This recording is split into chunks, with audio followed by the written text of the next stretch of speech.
All right, the program still this morning on ITV. Time. We're so pressed for time today. But the very last segment here this morning, talking about the ongoing issues at the Cross Rivers State, whereby we understand that about 20 lawmakers, to be precise, 18 State House of Assembly lawmakers sacked by a federal high court in Abuja, and of course 2 federal lawmakers also sacked too, because they defected from the All Progressives, from the All Progressives Congress now to the PDP. Well, this is already generating reactions and counter reactions, coming on the heels, whereby we had a recent one in Abia State, whereby that one is still very much in contention. Well, to discuss this morning, we are so privileged to have Harrison Ezeko. I told you that he's going to come back on the show today. Mr. Harrison Ezeko, you're welcome one more time. Thank you very much. And also have Barrister Dr. Awo Osaige. Barrister, you're welcome to. It's my pleasure. Thank you for having me.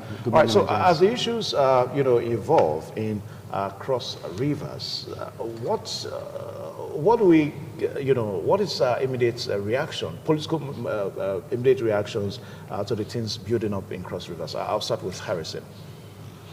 Well, I think the issue is very clear. Judgment was given. The lawmakers, the 20 of them, they've appealed the judgment, and is presently before the Court of Appeal. I think what is important is that the Court of Appeal will now be careful to look at the merit and demerit of that suit. The one thing that comes to my mind is that there's very clear in the Nigerian Constitution that you cannot occupy any political office without going through the process of election.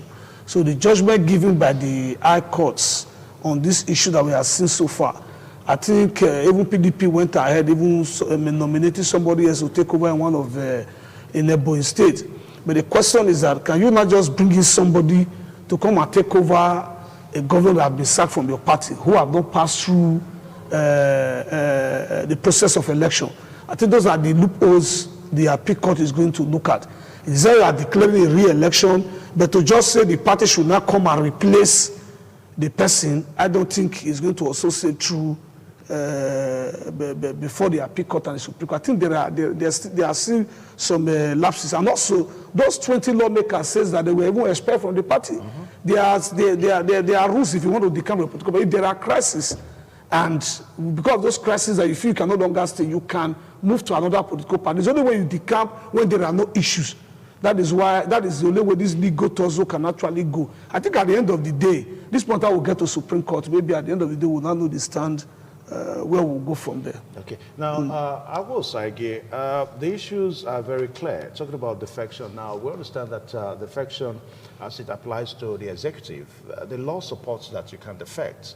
I think that's one case that may stand for David Umahi now of Abia State. But for the lawmakers in Cross Rivers, the law says that you must have declared your expulsion, so to say now, from a political party before you cross to another party. Just like what Harrison said, that the lawmakers said that they were expelled from the People's Democratic Party, and of course they had to go to the APC. But the big question that we ask, who did they tell? Was it a public issue? Not until this issue came up. Nobody knew that they were expelled. I was like it. Well, when push gets to shove, so definitely they will be able to explain themselves through their lawyers, and that's obvious that they wouldn't have said that if there were no wrangling between them.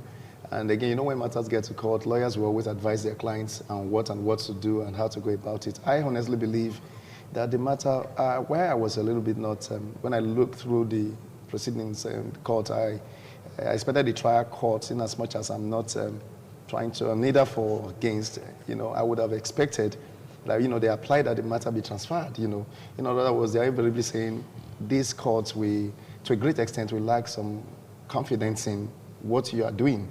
And it is principle of law that when things like that is brought to the fore, you should, rescind and allow things be. But he went on. And again, he didn't even transfer the matter, issues from here and there. And there are a lot of issues with that judgment, so we cannot rule that away. Now, talking about their defense, or rather going on appeal, that's not the end. If a court have given judgment, trial courts, you still have appeal and Supreme Court, like you earlier established. So I honestly believe that until these, 2 other courts, so to speak, have been exhausted and they are, they are taking the appeals, then we cannot, subsequently Supreme Court, we cannot conclude. But I honestly believe also that you cannot just, like my brother has said now, Harrison, you cannot, somebody who have not contested election, there are procedures to things.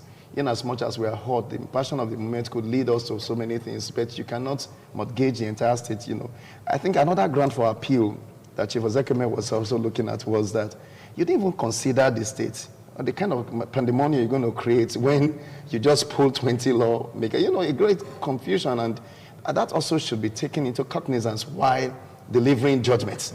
I think these are some of the grounds. We are not for or against, but we must understand that democracy should be protected.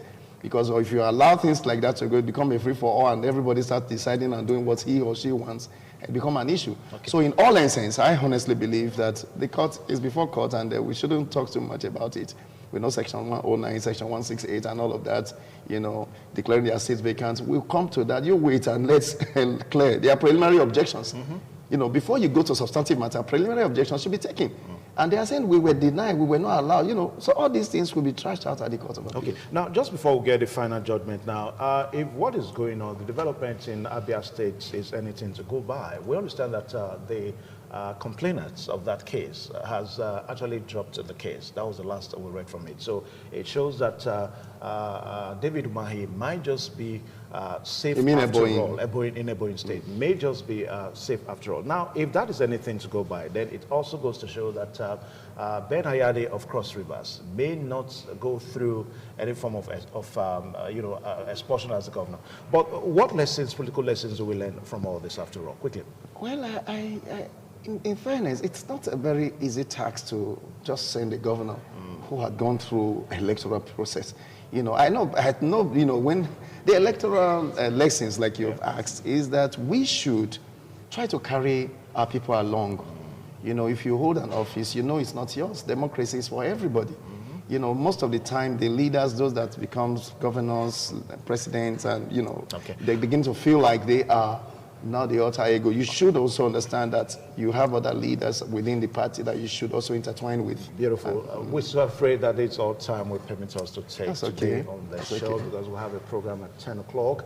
A very big thank you to you, the viewer out there, all the way from 7 o'clock who stood by, and for my crew members too, and also my guests, Barrister Dr. Awo Saige. It's my pleasure.